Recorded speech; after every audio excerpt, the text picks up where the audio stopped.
இந்த எர்டிகா வேலை முடிஞ்சதுன்னா எர்டிகாவில் வந்து பார்த்தீங்கன்னா ரியர் பம்பர் போட்டிருக்கு உங்களுக்கு. ரியர் பம்பர் ஸ்டீலில் போட்டிருக்கு, நல்லா ஸ்ட்ராங்கான பம்பர் உங்களுக்கு. சன்ஃபிலிம் ஒட்டியாச்சுங்கன்னா ஆர்டிஓ ரோல் பிடி உங்களுக்கு. அதே மாதிரி டோர் வைஸரு.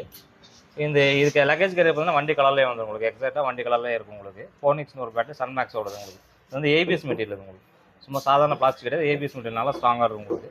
பார்த்தீங்கன்னா தெரியும் குவாலிட்டி நல்லா ஃப்ரெஷ்ஷாக இருக்கும் உங்களுக்கு. அதே மாதிரி ஆண்ட்ராய்டு சிஸ்டம் மாட்டிடும் உங்களுக்கு. டபுள் நாப்போட வரும் உங்களுக்கு. பார்த்தீங்கன்னா தெரியும் உங்களுக்கு. கொஞ்சம் ஸ்டைலிஷாக வரும் உங்களுக்கு. இது ஒரிஜினல் டைமண்ட் எக்ஸைட்டி, ஒரிஜினல் காப்பி கிடையாது, வாரண்டி கார்டோட வந்துடும் உங்களுக்கு. அதே மாதிரி ஃப்ளோர் மேட்டு போட்டிருக்கு. ஃப்ளோர் மேட்டு பார்த்தீங்கன்னா உங்களுக்கு இந்த பிவிசியில் பீச் கலரில் போட்டிருக்கு. அது கொஞ்சம் நல்லா ஃபினிஷிங்காகவே இருக்கும் உங்களுக்கு. அதே மாதிரி சின்ன சின்ன எக்ஸ்ட்ரா ஃபிட்டிங்ஸ்லாம் மாட்டியிருக்கு. ஹார்னு, ஹெட்லைட் அந்த மாதிரிலாம் சேஞ்ச் பண்ணியிருக்கு உங்களுக்கு. மெயினாக பேசிக்காக இப்போ இந்த லக்கேஜ் கேரியர், சன்ஃபிலிமு, டோர் வைஸரு அந்த மாதிரி ஐட்டம்ஸ் பண்ணியிருக்கு. இது ஒர்க்கு முடிஞ்சதுன்னா மறுபடியும் அடுத்த வீடியோவில் உங்கள் மறுபடியும் கண்டினியூ பண்ணுறோம். தேங்க்யூ.